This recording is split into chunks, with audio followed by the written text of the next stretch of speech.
This is an examination of the hidden human condition. This is the Hidden Killers Podcast. The Hidden Killers Podcast. With Tony Brueski. Oh, it's the case that's not going to go away anytime soon. And I think as sad as it is eventually going to bring some closure, some sense of answers to a lot of families who have a loved one that has an unsolved murder surrounding them in Long Island, in Las Vegas, and in South Carolina. Joining us right now is retired FBI Special Agent Jennifer Coffindaffer. I'm just going to throw it to you and ask you what has been standing out to you from your perspective as former FBI as some of the most disturbing or damning things or surprising things that we've learned in the last week or so about Rex.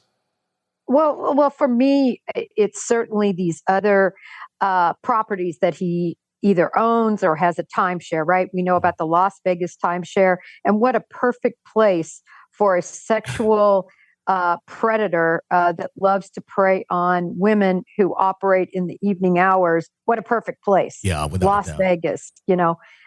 So I thought that was very interesting, his selection of timeshare locations. They need to be digging through their files. They are digging through their files. They've already said unsolved murders of women, ladies who are working in escort type profession, because that's what he focused on. Yeah. And the problem is, I think there's going to be so many. Yeah. But hopefully, you know, with DNA advancements now and knowing his MO that's been exposed in terms of the tying up of the bodies, you know, in 3 spots, using burlap to hide his choices of location. Hopefully they could start narrowing that down and see if he's linked. Sure. Tony, of course, the other is that he has property, and so does his brother, in South Carolina, rural South Carolina. Mm-hmm. And what I most found interesting about that was the Avalanche, the unique Chevy Avalanche that he used during the commission of these crimes is there. He didn't get rid of it. Yeah. Nor would I have expected him to. First of all, there could be damning evidence in there, you know, blood, fluids, so on, that could have seeped down to the areas that you can't see. Mm-hmm. And so maybe they will get lucky when they work on that case, the forensics team. And I think he just kept it as a trophy. Just think of all those amazing memories for him, speaking from his mind, that he could live with that truck there. What else is there, though, Tony? How about bodies? How about other people? I mean, we just don't know. Yeah, and that's one of the things. I mean, when we look at this case and you go, oh, my God, how depraved can one person be? And then we start hearing maybe there's accomplices as well. Like, oh, there's more people like this, possibly. There's the rumor, and I don't know how substantiated any of that is as of right now, but the reports that there may be a female accomplice, some of those reports coming in from harassing phone calls to some of the victims' families of hearing another female on the other line, taunting, saying things, hearing a male in the background. Do you think there's anything to that? Could that possibly be just, you know, some idiots that are harassing victims of such horrible crimes? Or is there a connection? Because it seems a lot of those things seem to ramp up for these families right before the arrest, almost as if he may have known that the police were very much onto him. Okay, Tony, in regard to this female accomplice, of course, we've heard nothing from law enforcement indicating that. These types of crimes typically, not always, but typically they are committed alone. These are personal. He wants to be in power. He wants to be in control. He doesn't want to share any of that with an accomplice, and certainly not a woman. Mm-hmm. I mean, he is a misogynist. He, you know, a narcissist.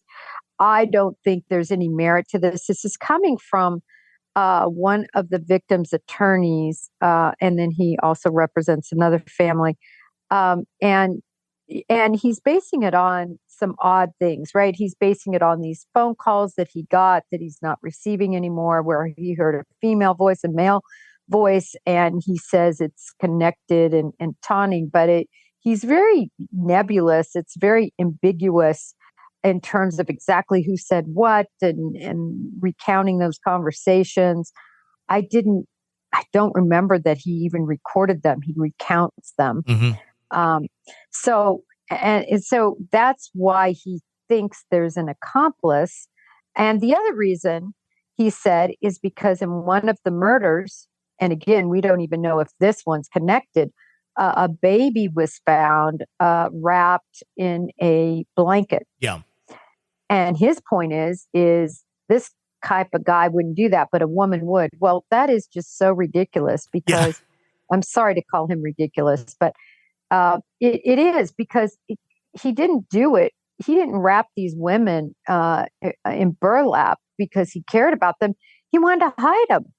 He was camouflaging them. This was strictly pragmatic. And if it is determined that he had anything to do with the child that was murdered, and again, we don't know that there is a connection with that one. But if there is, he would have been wanting to hide that child and to, secrete it. I don't even know if that's going to match up with this killer. Yeah.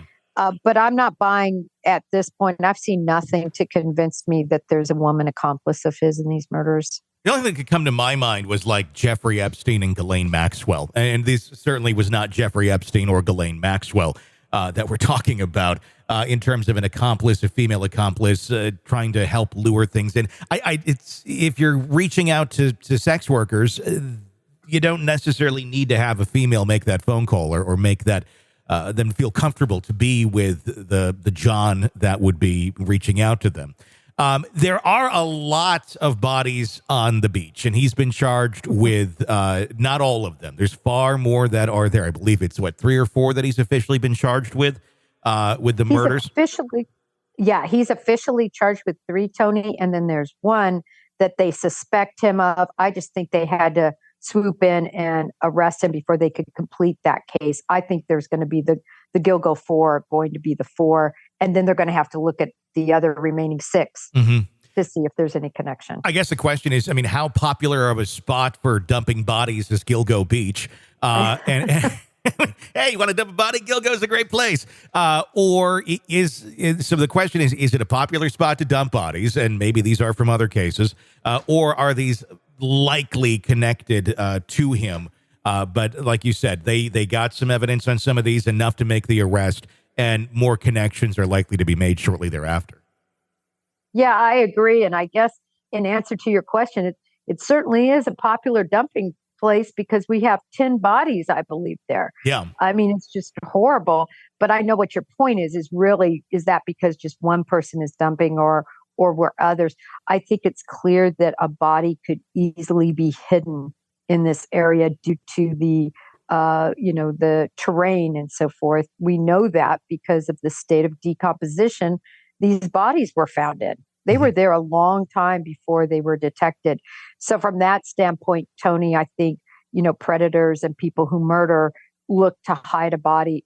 It seems like this was a pretty good spot for that. Do you suspect that we're going to find out about far more murders involving him in more recent days? Obviously, some of these crimes took place in 2010. And then as far as we know at this moment, somewhat dormant. But was he really? Are we just not quite uncovered the other paths of his destruction over the last 13 years? Well, it's so interesting you asked that.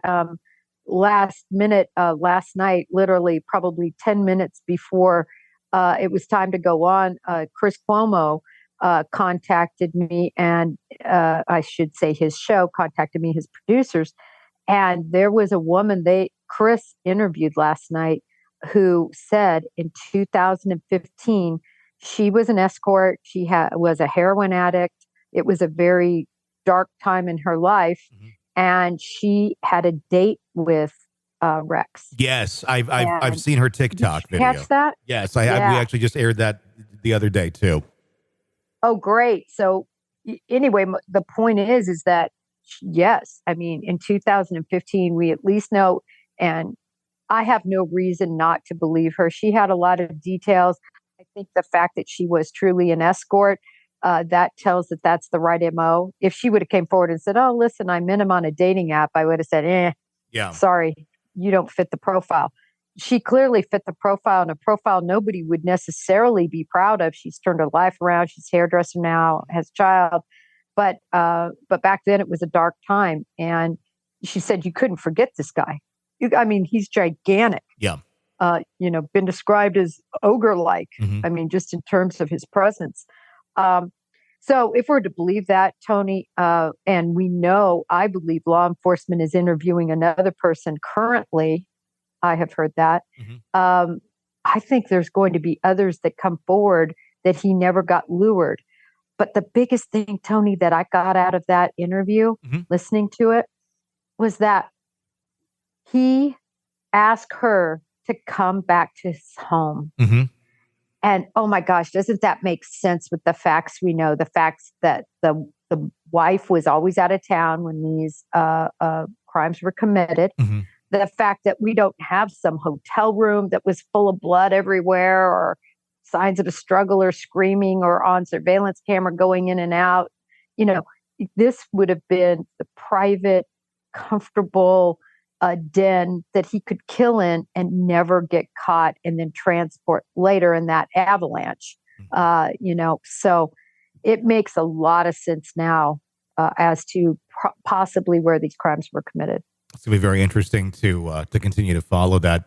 This is an examination of the hidden human condition This is the Hidden Killers Podcast with Tony Brueski.